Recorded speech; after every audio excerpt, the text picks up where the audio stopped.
नमस्कार, मैं हूं मोहित चौधरी और आप सभी का स्वागत है C10 न्यूज में। रुक करते हैं खबरों का। उत्तर प्रदेश विधानसभा चुनाव से चंद महीने पहले योगी सरकार ने सुप्रीम कोर्ट से उस अपील को वापस ले लिया है जिसे बसपा सरकार के दौरान लगाया गया था। आपको बता दें कि जिसे प्रदेश की चीनी मिलों को बंद करने और जमीन को किसी अन्य मकसद के लिए ट्रांसफर करने के अधिकार को स्थापित करने के लिए दायर किया गया था। मायावती की अगुवाई वाली बसपा सरकार में अप्रैल 2010 में इलाहाबाद हाई कोर्ट द्वारा दिए गए फैसले के खिलाफ सुप्रीम कोर्ट में अपील दायर की गई थी। हाईकोर्ट में कहा गया था कि राज्य चीनी मिलों को बंद करने या चीनी मिलों की जगह लैंड यूज को बदलने की शक्ति मानते हुए कानून पारित नहीं कर सकती। Chief justice NV Ramana, justice Suryakant और जस्टिस हिमा कोहली की पीठ ने राज्य सरकार की अपील को वापस लेने की अनुमति तब दी जब यह सूचित किया गया कि सरकार ने 2009 के कानून में उन सभी प्रावधानों को निरस्त करने का फैसला लिया है जो उत्तर प्रदेश राज्य चीनी निगम लिमिटेड के उन तमाम प्रावधानों को जो स्वामित्व वाली चीनी मिलों को विनिवेश, बिक्री या फिर बंद करने का मार्ग प्रशस्त करते हैं। सुनवाई के दौरान प्रदेश सरकार की ओर से पेश सॉलिसिटर जनरल तुषार मेहता ने कहा कि राज्य अपनी उन तमाम विवादित टिप्पणियों को वापस लेता है, उन तमाम बदलावों को वापस लेता है क्योंकि वो उत्तर प्रदेश चीनी उपक्रम अधिनियम 1971 में किए गए संशोधन के सभी विवादित प्रावधानों को खत्म करना चाहती है। योगी सरकार के 4.5 साल पूरे होने पर आज कटरा बाजार विधानसभा क्षेत्र के बीजेपी विधायक बावन सिंह ने प्रेस कॉन्फ्रेंस कर 4.5 साल की उपलब्धियों को गिनाया। अपने सरकार की तारीफ करते हुए बीजेपी विधायक ने कहा कि पूरे प्रदेश के साथ साथ उनके विधानसभा क्षेत्र में भी दिन दूनी रात चौगनी विकास हुआ है। उन्होंने बताया कि इन 4.5 सालों में कटरा बाजार विधानसभा क्षेत्र में 300 करोड़ रुपए की लागत से सड़क निर्माण कार्य कराया गया, जिसमें 3 बड़े सड़क प्रोजेक्ट हैं। शिक्षा, स्वास्थ्य, बिजली सहित केंद्र और प्रदेश सरकार की योजनाओं के बारे में उन्होंने कहा कि उनके क्षेत्र में बिजली के 3 उपकेंद्र लगाए गए हैं। सौभाग्य योजना के तहत सैकड़ों गांवों और मजदूरों को बिजली पहुंचाई गई है। शिक्षा के क्षेत्र में उनके विधानसभा क्षेत्र में सभी प्राथमिक विद्यालयों का लगभग कायाकल्प के तहत तस्वीर बदल दी गई है। लगातार विद्यालय की गुणवत्ताओं में सुधार हो रहा है। शिक्षा के क्षेत्र में कुछ प्रस्ताव भी उनके द्वारा दिए गए हैं। जल्द ही प्रस्ताव पास होने पर काम शुरू होगा। वहीं स्वास्थ्य के बारे में बात करते हुए बीजेपी विधायक बावन सिंह ने कहा कि उनके क्षेत्र में 2 CHC केंद्र हैं, कटरा बाजार और हल्दरमऊ स्वास्थ्य केंद्र, जिनमें डॉक्टर, मेडिकल स्टाफ, दवाइयों, सुविधाओं की कमी थी, उनको दूर किया गया है। किसानों के बारे में बात करते हुए उन्होंने कहा कि उनके विधानसभा क्षेत्र में 95,000 किसानों को किसान सम्मान निधि योजना का लाभ मिला है।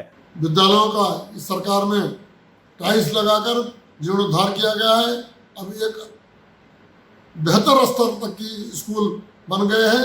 बच्चों को अपने विद्यालय प्राइमरी और जूनियर से हटकर कहीं प्राइवेट संस्था में जाने की जरूरत नहीं है। बहुत ही योग्य टीचर, बहुत ही कुशल टीचर, बहुत ही हर तरह से परखे जांचे और एग्जाम पास किए हुए टीटी और चाहे देश की आजादी के 75 वर्ष पूरे होने के मौके पर जहां सरकार अमृत महोत्सव मना रही है, तो जिसको लेकर एसएसबी द्वारा शुरू की गई साइकिल यात्रा मथुरा पहुंची और उसको हरी झंडी दिखाकर हिंदुस्तान कॉलेज में डीएम और एसएसपी ने दिल्ली के लिए रवाना किया। वहीं इस रैली में शामिल एसएसबी के जवानों का स्वागत और सम्मान किया गया। यह रैली 2 अक्टूबर को गांधी जयंती के मौके पर दिल्ली पहुंचेगी और वहां पर राष्ट्रपिता महात्मा गांधी की जयंती के उपलक्ष्य में शामिल होकर ये सभी लोग देश की स्वतंत्रता के 75वीं वर्षगांठ पर आयोजित हो रहे कार्यक्रम में हिस्सा लेंगे। जिसकी जानकारी देते हुए मथुरा के डीएम नवनीत चहल ने बताया कि यह रैली एसएसबी द्वारा निकाली जा रही है, जो इसी के साथ असम से चलकर साइकिल यात्रा मथुरा पहुंची थी। इन दोनों को आज मथुरा से आगे के लिए रवाना किया जा रहा है। उत्तर प्रदेश के कासगंज में गौ हत्याओं को रोकने और गौ संरक्षण के लिए बनाई गई गौशालाएं ही उनकी कब्रगाह बनती नजर आ रही हैं। कासगंज के सोरो ब्लॉक में बनी पचलाना गौशालाओं में इन दिनों गौमाता भूख से तड़प रही हैं, लेकिन उनकी सुध लेने वाला कोई नहीं। जबकि प्रदेश की योगी सरकार गौशालाओं के लिए करोड़ों का बजट भी दे रही है। इन सब के बावजूद गौशालाओं में किसी भी प्रकार की कोई चारा की सुविधा नहीं है।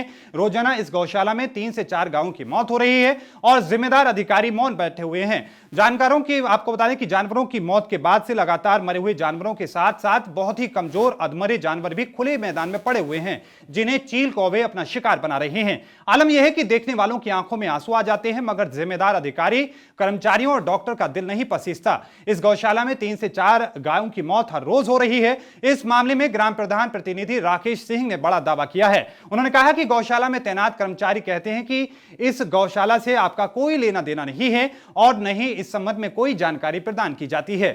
तो वहीं उत्तर प्रदेश के लखनऊ में मॉडलिंग करने के नाम पर अश्लील वीडियो बनाने के मामले में पुलिस ने बड़ी कार्रवाई की है। पुलिस ने मामले में एक युवती सहित 3 लोगों को गिरफ्तार किया है। दोनों पर पीड़ित मॉडल ने कई गंभीर आरोप लगाए थे। दरअसल लखनऊ की एक मॉडलिंग करने वाली युवती को एक युवक अपनी महिला साथी के साथ वाराणसी एड फिल्म की शूटिंग के बहाने ले गया, जहां उसकी जबरदस्ती अश्लील फिल्म बनाई गई। आरोप है कि कुछ दिन बाद उस वीडियो को सोशल मीडिया पर वायरल कर दिया गया।